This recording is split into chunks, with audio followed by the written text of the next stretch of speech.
نحمده ونستعينه ونستغفره ونعوذ بالله من شرور أنفسنا ومن سيئات أعمالنا من يهده الله فلا مضل له ومن يضلل فلا هادي له وأشهد أن لا إله إلا الله وحده لا شريك له وأشهد أن محمدا عبده ورسوله أما بعد فإن خير الحديث كتاب الله وخير الهدي هدي محمد صلى الله عليه وسلم وشر الأمور محدثاتها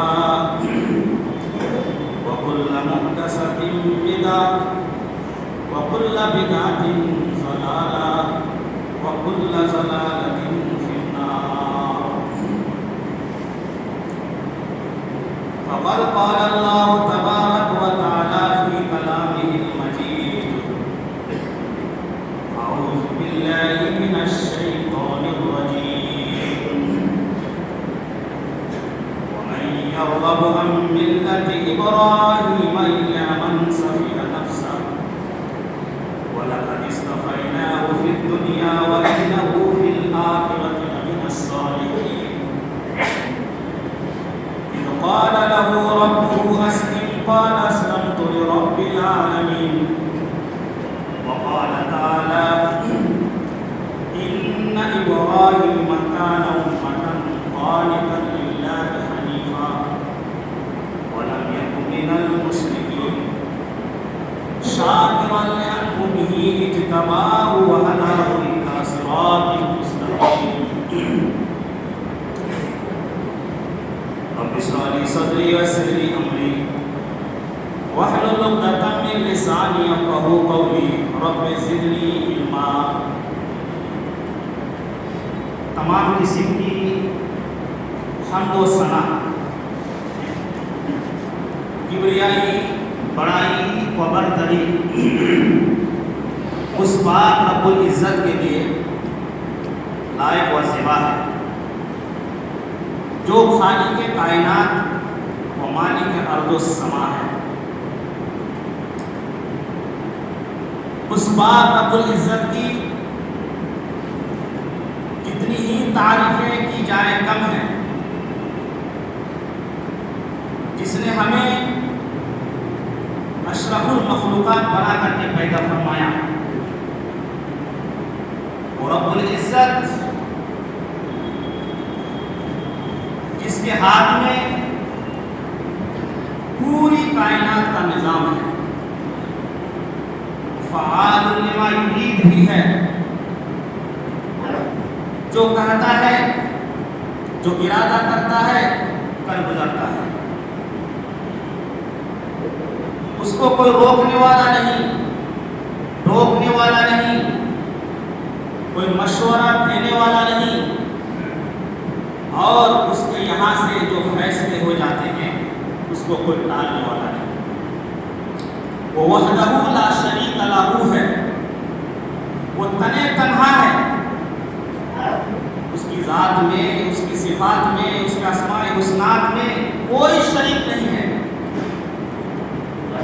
اس پاک رب العزت نے ہمیں اس دنیا کے اندر پیدا فرمایا اور پیدا کرنے کے بعد یوں نہیں چھوڑا بلکہ ہماری رہنمائی کے لیے، ہماری کامیابی و کامرانی کے لیے اور برائیوں سے، شرک و بدعات سے، ضلالت و گمراہی سے بچانے کے لیے بے شمار نبیوں کو، پیغمبروں کو، رسولوں کو اس دنیا کے اندر مبعوث فرمایا. ہزارہ ہزار درود و سلام نازل ہو اس ہستی اقدس مقدسہ مطہرہ مبارکہ پر جن کا نام گرامی احمد مصطفیٰ محمد رسول اللہ صلی اللہ علیہ وسلم. محترم حضرات، آپ کو معلوم ہے کہ جو مہینہ چل رہا ہے ذوالقعدہ کا، یہ حرمت والا مہینہ بھی ہے اور حج والا مہینہ بھی ہے۔ اس ناحیہ سے بڑی فضیلت والا مہینہ ہے۔ آپ کو معلوم ہے کہ شوال، ذوالقعدہ، ذوالحجہ، یہ جو ایام ہوتے ہیں ان مہینوں میں حج وغیرہ کی تیاریاں ہو جاتی ہیں۔ پھر ذوالحجہ جب آتا ہے قربانی کی تیاری شروع ہو جاتی ہے۔ لہذا آپ کو معلوم ہے کہ خانہ کعبہ اور حج، عمرہ، قربانی، عشرۂ ذوالحجہ، یہ فضیلت، یہ جو تمام چیزیں ہیں اور ان کی جو فضیلتیں وارد ہوئی ہیں، چاہے وہ حرمین شریفین کی فضیلت ہو، چاہے حج کے ارکان ہو، چاہے طواف ہو، چاہے عرفہ ہو، چاہے منا ہو، چاہے مزدلفہ ہو، چاہے صفا اور مروہ کی سعی ہو، یا رمی ہو، یا قربانی ہو، یا حلق ہو، یا حجر اسود ہو، اسی طریقے سے چاہے وہ قربانی ہو یا قربانی کے ایام ہو، ان تمام چیزوں کا تعلق ایک ہستی سے جڑا ہوا ہے، اور وہ ہے حضرت ابراہیم علیہ السلام کی ہستی اور ان کی ذات۔ اگر ان ایام میں ان کی چند باتیں اگر عرض نہ کرے تو بڑی حق تلفی ہوگی، کیونکہ ساری فضیلتیں انہی سے ہیں۔ اسی لیے اللہ تبارک و تعالیٰ نے فرمایا اپنے نبی کو فَاتَّبِعْ مِلَّةَ إِبْرَاهِيمَ حَنِيفًا۔ اور اگر آپ دیکھیں تو قرآن کریم کے اندر جو دو الفاظ استعمال ہوئے ہیں، دو جگہ پر ایک ہی جو الفاظ لفظ استعمال جو ہوا ہے وہ صرف دو نبیوں کے لیے استعمال ہوا ہے۔ قَدْ كَانَتْ لَكُمْ أُسْوَةٌ حَسَنَةٌ فِي إِبْرَاهِيمَ لَقَدْ كَانَ لَكُمْ فِي رَسُولِ اللَّهِ أُسْوَةٌ حَسَنَةٌ۔ اسوۃ حسنہ کا جو لفظ استعمال ہوا ہے صرف ابراہیم علیہ السلام کے لیے اور جناب محمد رسول اللہ صلی اللہ علیہ وسلم نے استعمال کیا گیا ہے۔ بتایا چلا کہ ابراہیم علیہ السلام کی جو ہستی ہے، ان کی جو ذات ہے، ان کا جو نام ہے، وہ صرف مسلمانوں کے لیے مسلم نہیں ہے بلکہ پوری دنیا مانتی ہے، چاہے یہود ہو، نصارہ ہو، چاہے وہ ہندوازم ہو، دنیا کے جتنے فرقے ہیں سارے فرقے حضرت ابراہیم علیہ السلام کو مانتے ہیں، ان کی ذات و صفات کا اعتراف کرتے ہیں۔ میرے پیارے ساتھی، ان کی سیرت کے چند پہلو جو ہمارے لیے، آپ کے لیے، پوری انسان کے لیے، انسانیت کے لیے نصیحت، یعنی حضرت ابراہیم علیہ السلام کی سیرت کے وہ پہلو جو پہلو نصیحت کے اعتبار سے اور سبق کے اعتبار سے بہت ہی زیادہ کارآمد اور مفید ہیں، اور ان پہلوؤں پر اگر ہم دیکھیں اور دیکھنے کے بعد، سننے کے بعد، پڑھنے کے بعد اگر ہم اپنا لیں تو ہماری زندگی سنور جائے گی، ہماری زندگی بہتر ہو جائے گی، دنیا کی زندگی بھی اور آخرت کی زندگی۔ میرے پیارے ساتھیوں،